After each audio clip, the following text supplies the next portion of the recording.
Bachelor পয়েন্টে শুটিংয়ে থাকলে আমি শুটিংয়ের গ্যাপেই আমি সারাদিন মার্জুক ভাইয়ের সাথে আড্ডা দিই, সারাদিন।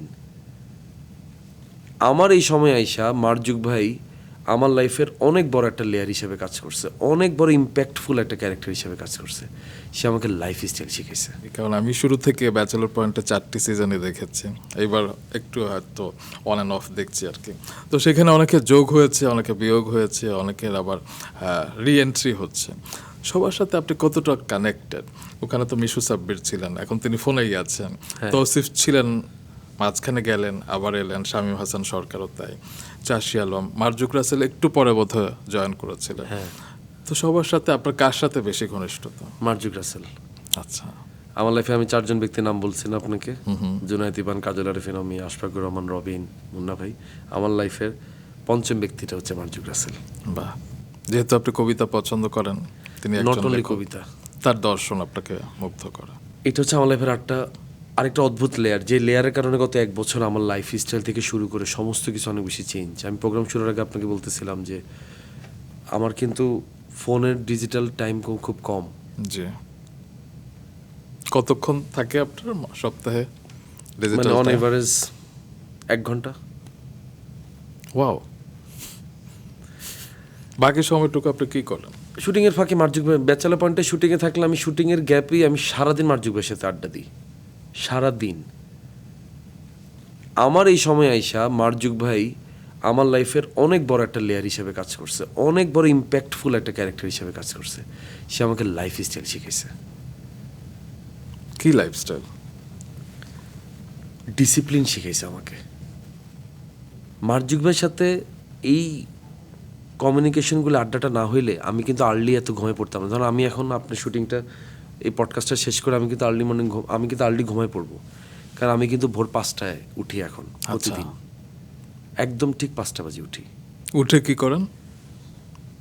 একটা আর্টিস্টের অনেক ধরনের কাজ থাকে ভাই। আমি ব্রিদিং এক্সারসাইজ করি প্রায় 1 ঘন্টার উপরে, একটু তাইচি করি, একটু জিমে চলে যাই, এক্সারসাইজ করি, আইস বাথ নেই, পড়াশোনা করি। তো এটা তো, এই জিনিসগুলোর সাথে তো আমি আগে পরিচিত ছিলাম না। জি। মার্জুক ভাইয়ের সাথে আড্ডাটা আমাকে অনেক হেল্প করছে ভাই, অনেক হেল্প করছে। আমি দেখছিলাম আপনার ব্যাগে অনেকগুলো বই আছে, তো বইগুলো আপনি কখন পড়েন? শুটিংয়ের ফাঁকে আমি যখনই গ্যাপ পাই তখন আমি বই পড়ি, যখনই গ্যাপ পাই। মানে ট্রাফিক জ্যামে? আরও ভালো, আরও সুবিধা। জ্যাম পড়লে, জ্যাম যে কখন কাইটা যায় আমি জানি না আসলে। কি পড়ছেন এখন? এখন পড়তেছি টিকনা থানের বই, এটা আমাকে মার্জুক ভাই সাজেস্ট করছিল। কি বই? টিকনা থানের বই আর কি। তো বইটা হচ্ছে যে ইউ আর হেয়ার নামে একটা বই। প্রেজেন্ট মোমেন্টে থাকার প্র্যাকটিস। এই যে প্রেজেন্ট মোমেন্টে থাকার প্র্যাকটিস, এইটাই তো আমার কাছে একটা অদ্ভুত টার্মস ছিল। তা আমি সেটা আমার লাইফে যোগ হয়েছে, আমি সেটা শিখতেছি, জানতেছি। এই যে আমি আপনার সাথে এখন কথা বলতেছি, আমি কিন্তু আপনার এখানেই আছি। এখান থেকে বাইরে হওয়ার পর আমি কখন বাসায় যাব, কখন বাসায় গিয়ে আমি কী করব, কী না করবো, আমি এত কিছু নিয়ে ভাবতেছি না। আমি এখানেই আছি।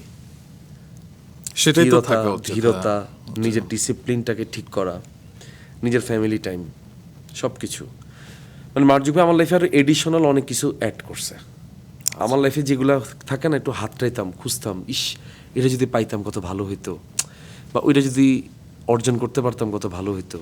আমরা তো চেষ্টা করি, সন্ধান তো পাই না। ভোর 5টায় ওঠার প্র্যাকটিসটা মনের মধ্যে হয়তো বা কোনো একটা জায়গায় ছিল বিধায় এই প্র্যাকটিসটাকে আমি রপ্ত করতে পারছি, আদারওয়াইজ কিন্তু আমি পারতাম না। যেমন আমি এখন পুরোপুরি শুটিংয়ে, লেট নাইট শুটিংয়ের পুরোপুরি বিপক্ষে। আমি এটা করতেই চাই না আসলে। আমার ডিরেক্টরের সাথে আগেই কথা থাকে, যদি লেট নাইট শুটিং যদি থাকে তাহলে সেটা আমাকে আগে বলতে হবে, তাহলে সেটার জন্য একটা প্রিপারেশন থাকে লেট নাইট শুটিং করতে গেলে। কয়টার মধ্যে আপনি শুটিং করতে চান? সর্বোচ্চ 10টা 11টা।